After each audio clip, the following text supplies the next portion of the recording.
राधे राधे, जय श्री कृष्ण। दोस्तों, आप सभी का स्वागत है हमारे यूट्यूब चैनल भजन माला में।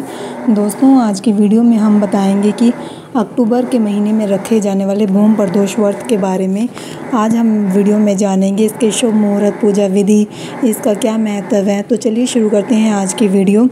हर महीने की कृष्ण और शुक्ल पक्ष की त्रयोदशी तिथि को प्रदोष व्रत किया जाता है। यह दिन शिव जी की आराधना के लिए समर्पित माना जाता है। भगवान शिव जी की आराधना की जाती है इस दिन। धार्मिक मान्यता है कि प्रदोष व्रत के दिन विधि विधान से अगर शिव जी भगवान जी की पूजा की जाए तो जीवन के समस्त दुखों से छुटकारा मिल जाता है। बता दें कि प्रदोष व्रत सप्ताह के जिस दिन पड़ता है उसका नामकरण भी उसी के हिसाब से होता है। जैसे कि अगर सोमवार के दिन प्रदोष व्रत हो तो सोम प्रदोष व्रत कहलाता है। इस बार प्रदोष व्रत मंगलवार के दिन पड़ रहा है और जब मंगलवार के दिन प्रदोष व्रत होता है तो उसे भूम प्रदोष व्रत कहा जाता है। तो इस बार हम भूम प्रदोष व्रत रखेंगे। रोगों से मुक्ति और अच्छे स्वास्थ्य के लिए भूम प्रदोष व्रत बहुत ही लाभकारी माना जाता है। दरअसल मंगल का नाम भूम भी है, इसलिए मंगलवार के दिन पड़ने वाले प्रदोष व्रत को भूम प्रदोष व्रत कहते हैं। इस दिन पूजा और व्रत करने वालों को शिव जी और हनुमान जी दोनों की ही कृपा मिलती है। भूम प्रदोष के दिन भोलेनाथ के साथ हनुमान जी की पूजा करने से जीवन पर मंडरा रहे सभी संकट दूर हो जाते हैं।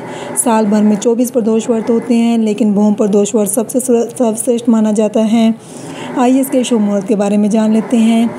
त्रयोदशी तिथि के दिन भूम प्रदोष व्रत रखा जाता है, तो इस तिथि की प्रारंभ होगा 15 अक्टूबर 2024 मंगलवार को सुबह 3:42 पर और त्रयोदशी तिथि का समापन होगा 16 अक्टूबर 2024 को बुधवार सुबह 12:19 पर।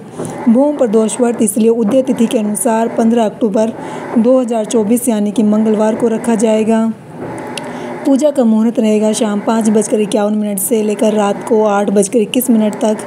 इसकी पूजा विधि कुछ इस प्रकार से रहेगी। सुबह सवेरे जल्दी स्नान कर लीजिए ब्रह्म मुहूर्त में, उसके बाद व्रत का संकल्प लीजिए। फिर पूजा घर को साफ करके गंगा जल से पूरे पूजा स्थल पर छिड़काव कीजिए। इसके बाद एक साफ चौकी ले लीजिए, उसके ऊपर वस्त्र बिछाएं। आप शिव जी और पार्वती माता की मूर्ति को स्थापित करें। फिर शिवलिंग पर शहद, घी और गंगा जल से अभिषेक करें। इसके बाद धीरे धीरे महादेव को जल, फूल, अक्षत, बेलपत्र ये सभी अर्पित करते जाएं। अब घी का दीपक और धूप बत्ती जलाएं। महादेव के मंत्रों का भी जाप करते रहें, जैसे कि ओम नमः शिवाय, ओम आशुतोषाय नमः। इसके बाद शिव चालीसा का पाठ करें। अंत में शिव जी की आरती करें और प्रसाद सभी को बांट दें। यह व्रत करने से मांगलिक दोष भी दूर हो जाता है, इससे छुटकारा मिलता है। भूम प्रदोष व्रत का बहुत ही महत्व है हमारे जीवन में।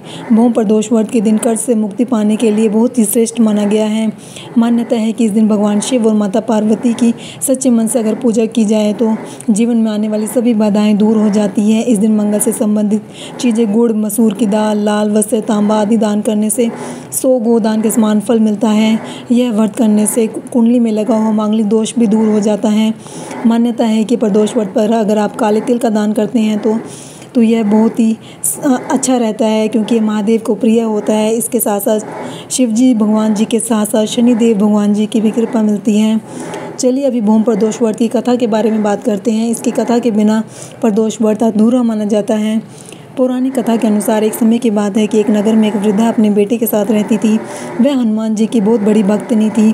प्रतिदिन हनुमान जी की पूजा करती थी। वृद्धा प्रत्येक मंगलवार को नियमित रूप से हनुमान जी की पूजा अर्चना करती थी। एक बार हनुमान जी ने सोचा कि वृद्धा की परीक्षा ली जाए।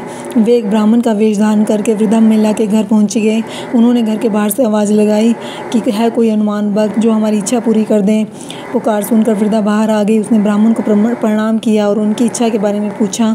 हनुमान जी ने कहा कि उनको भूख लगी है, वे भोजन करना चाहते हैं। तुम ज़मीन लीप दो, फिर हम भोजन बनाकर खा लेंगे। उस वृद्धा ने कहा कि लीपने और मिट्टी खोदने के अतिरिक्त आप मुझे कोई और कार्य दे दीजिए, यह काम मैं नहीं कर पाऊँगी। तब हनुमान जी ने उससे वचन लिया कि तुम 3 बार प्रतिज्ञा करो कि मैं जो भी काम तुम्हें दूंगा तुम करोगी।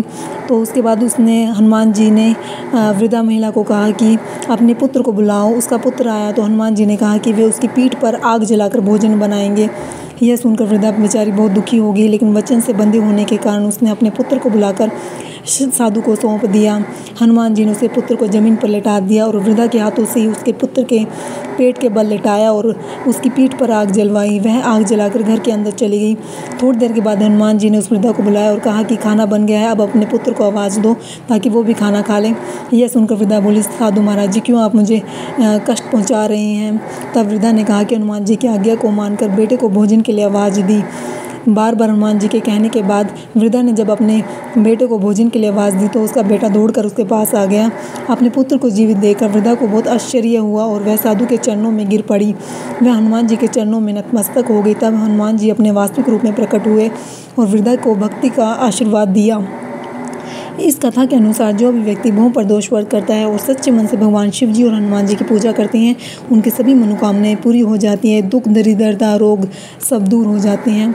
तो दोस्तों, ये थी हमारी आज की वीडियो। आपको हमारी आज की वीडियो कैसी लगी कमेंट में बताइए।